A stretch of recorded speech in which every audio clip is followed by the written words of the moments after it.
Welcome, world. On this show, if you do not know, we get into the minds of comedians. Why? Well, because comedians are not who you think they are. There's so much more to us, so much depth to us. And I love the fact that I get to bring the light, get to bring a light to that. And today's guest is a true friend, a real brother. Yeah, Ladies and gentlemen, called me since 2003. You shut up, Bill. People don't know that. This is Bill Burr, ladies and gentlemen. Hey, I'm Bill Burr. Now, Kevin Hart was somebody that I thought I was friends with, but I realized quickly that he just needed a spot at Dangerfields. And then he booked a pilot, and I don't think I talked to him again. I had like kids, and I didn't hear from you. Bill Burr, ladies and gentlemen. We're getting to the mind of Bill Burr. That was late for his own podcast. Bill, are you ready for this? This is the best part that I think. This is what's mind blowing that people are going to love. Bill Burr. You have your own name on your sweatshirt. Well, outside of that, I mean, When are I you don't going know to why stop you don't. branding, Kev? We know who you are. Just in case you didn't, Bill, I wore a shirt to remind you. What's the big fucking deal, man? All right, it's just a shirt. Hoodie with Kevin Hart. I hand out hoodies to homeless people because I care about downtown LA. Go see Jumanji Part 19. The studio system has ruined you. Bill is not angry, first of all, to our listeners. Bill is not an angry person. Bill is a very happy person. Bill is a married man. He's a father now. Congrats on that, Bill, by the way. I got 2 kids. I had another one. I was going to call you, but I knew you wouldn't return the call. No. I don't think my last movie did well enough to have you send over your little heart of the city fruit basket, you piece of What are you shit. talking about? I would have sent you a bottle of Heart wine from the vineyard. What are you talking about, man? I told you it would have got there. Bill, I love that you have a vineyard. Can we tell the people, Bill, Bill, your little that ass you and get out I, there and stomp on the grapes? Yeah, I do. So fuck off. I do. Bill and I did a pilot, ladies and gentlemen. We did a pilot for Comedy Central. It was called Heart of the Shitty, and it wasn't picked up. Yeah, let me clear this up. This is before I got big. Bill and I did a show. It was, you were like, it was right before, no, you were already starting to blow up. And I remember there was a moment where we were actually going to tour together. We were going to do the black and white tour because I was almost ready to go to theaters. You had just started going to theaters. And then a week later, you went to arenas. And that's when you stopped calling me. No. That's when it was, Kev. I stopped calling you after the show didn't get picked up because I felt like you fucked me. I said Bill Burr you weren't going up to the clubs until 4 a.m. and then showing up thinking you're going to Eddie Murphy your way through it and start improvising. You took that whole thing down with you. I'm still bitter about it. Bill, I would love if we could get our hands. Opportunity to get screwed over by Viacom. Do you think I'm willing to bet you, Bill, I can probably get my hands on that pilot? I'm willing to bet you I can, man. I would love to get my hands on that fucking pilot just for you and I, because we can't show it. We can't do shit with it. How much fun was it? I'm fucking around, but Bruce McCullough, you and me, dude, that was so much goddamn fun. I will say this, man. Bill Burr, for those who do not know it, lately, as of late, I mean, Bill, you're popping up all over the place as far as acting. But the Staten Island movie, what's the name? With Pete Davidson. What's the title of it, Bill? I don't know. It was called Jumanji Part. Wasn't called Jumanji. That's my movie. What the fuck was it called, man? Get Hard. Wasn't that's another one of my movies, Bill? Wait, I get the it. King of Staten Island. Soul Plane with white. Fuck off. Those are my movies, Bill. Airlines. God damn it. He said United Airlines. What was it called, Bill? It's called The King of Staten Island. The King of Staten Island. Judd Apatow and Pete Davidson. Judd Apatow, who ruined my friendship with you because you booked his pilot and I never heard from you again. You left me, Kev. Bill, I'm going to say in this movie, you did what I knew back then when we did that pilot, man. Bill has always been you've been a phenomenal comedic actor. And you know, they say that we don't have it. They say as comedians we can't make the transition. A lot of comedians fail in making that transition. I mean, a lot of people that say specifically. Who Don't said put it? Donald Trump on me. Don't start telling me that people are saying shit. Listen, what they're doing, I'm telling you what they're saying. Everybody knows it. You know what? I know it. Everybody knows. That's my favorite thing. I use that now on my wife. You know it. I know it. Everybody knows it. Everybody knows it. What are you saying? People say it. People fucking say it. Everybody says it. You know everybody. I know it. Everybody says it. They've said the comedians couldn't act for years. But Bill Burr, you cracked the code.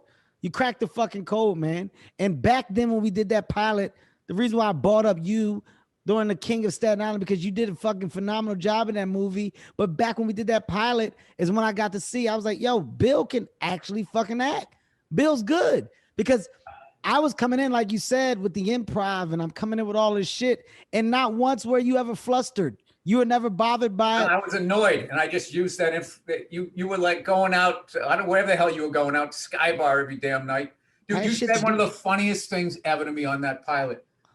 Because in between takes, you know, before I shaved my head, I was losing it back here, and they'd come in doing all this stuff. You said, Bill looks like a fighter in between rounds. When we were in between takes, everybody coming in. It was out of all the shit people ever talked. I'm not saying it as funny as you said it, but that was one of my favorite things. You know, comedians, we love to get trashed. So that was one of my favorite things anybody ever said to me. I still remember that. I can say during that pilot, you and I, we had a fucking amazing time. We had a blast. And the show actually came out good. The show was funny. Of course, things don't work because they just don't work. But the show was fucking funny, man. And it's the last thing that people expected to see. Though? Which part? What? Because we niced it up. Yeah. What we wanted to do, what was going to happen? You were going to have a drinking problem, and I was going to have something, but we wanted it edgy. Pilot. Yes. So we did a nicer version of it. You, me, and Bruce. And I go, okay, man, right, once we get the audience, then we'll start getting darker. Then we'll go dark. Yeah, we'll give them exactly what they want. For now, yeah, let's give it to them now. Yeah, there's no way this isn't getting picked up. It has to. What are you talking? You, me, Bird, look at us. We're right on the cusp. We're about to giving them what they want, and then they tell us to go fuck ourselves. Fucking gave us a big boot. That's what they did. Big boot. We got the old industry boot. Bill Burr, from Boston, ladies and gentlemen, if you do not know it. Suburbs. Safe suburbs of Boston. Not Good Will Hunting. The suburbs of Boston. Suburbs. They don't make movies about where I'm from. What part is it exactly, Bill? It's the South Shore, Canton, Massachusetts. I know South Shore. I'm very familiar with that. Music Circus. I mean, I know what the fuck it is. I've been there. I've been around that part. I didn't hear anybody mention you when I was there either. We'll talk about that offline. Were you just doing some road work? Were you like jogging down the street with your hands wrapped? While you fucking around? I swear to God, I was. It's when you know what's funny about you? One time, I remember you trying to show me how fast you were boxing, and I'm sitting there going, "Kev, I'm a 40-year-old white comedian. Like, this is not impressive. You should be able to touch me." This is not. I swear to God, for your listeners, we were in some stupid parking lot, and he's going, "Look, I'm fast." Doing all this stuff. I'm just like, "All right, Kev, you're fast. I get it. You almost seem taller when you're doing that, Kev. Wow, that's amazing." Hey, I remember, man. I don't think there's anybody that I can annoy more than Bill Burr. I have probably triggered some of Bill Burr's angriest reactions in the New York City comedy clubs. No, I'm talking about of annoyance. I remember, Bill, when we were teasing you one day. More than Patrice? No, Patrice used to piss you more off. Than Keith? No. All right, you're right. I was probably in fourth, fifth place. No, you came in quick. Patrice used to get you. Patrice used to get you for sure. Patrice got you. I never worried about you, but Patrice, if I knew he was going to be there, I would have like 5 things to say about him. Like I came in like locked and loaded just to try and hit him. Until this day, I'd say all 5 in the first minute, and then I was fucked. You know what, man? Until this day, I still don't understand how a funeral happened and they turned it into a comedy club. Until this day, Patrice O'Neal, how they turned it. That funeral was great. That was one of the best shows I've ever been to. I've never seen anything like that in my life. You know, for our listeners, Patrice O'Neal me at the funeral. You bugged me. I did. Because you showed up, you were wearing like a pair of Jordan 1s. You looked like you were going to do a spot at Caroline's. I'm like, that's what I said. I go, Kev, this is a funeral, man. You're dressed like you're going to go do a spot at Stand Up New York. And you said what you said. You go, no, Bill, I'm dressed like the comic who made it. You said that at a funeral. I was like, I know this guy's an asshole. I didn't know he's that much of an asshole. You almost had me saying, well, I played Carnegie Hall one time. I almost said that at a funeral for my friend. That's how much of an asshole you are. What the fuck? We went to Patrice O'Neal's funeral. Ladies and gentlemen, I mean, we had so many comedians. First of all, Patrice was one of the most loved guys, I mean, on the scene. All right, let's not throw too much. He was also one of the most hated too. Yes, but he was a comics comic. He was a comics comic. The comics loved him. If you were funny, you loved him. Yes. If you weren't funny, you hated him because he let you know that you stood no chance in this business. He If you weren't funny, you stopped working the Village because that's where he was. You stayed uptown. You didn't want any problems with that because he was the guy to go, ugh, this guy, ugh, God, who let, ugh. I remember Eddie If one time said, dude, he goes, some nights I'll walk into the cellar and he'll yell across the room, hey, Eddie. And he goes, and I think, he saw me.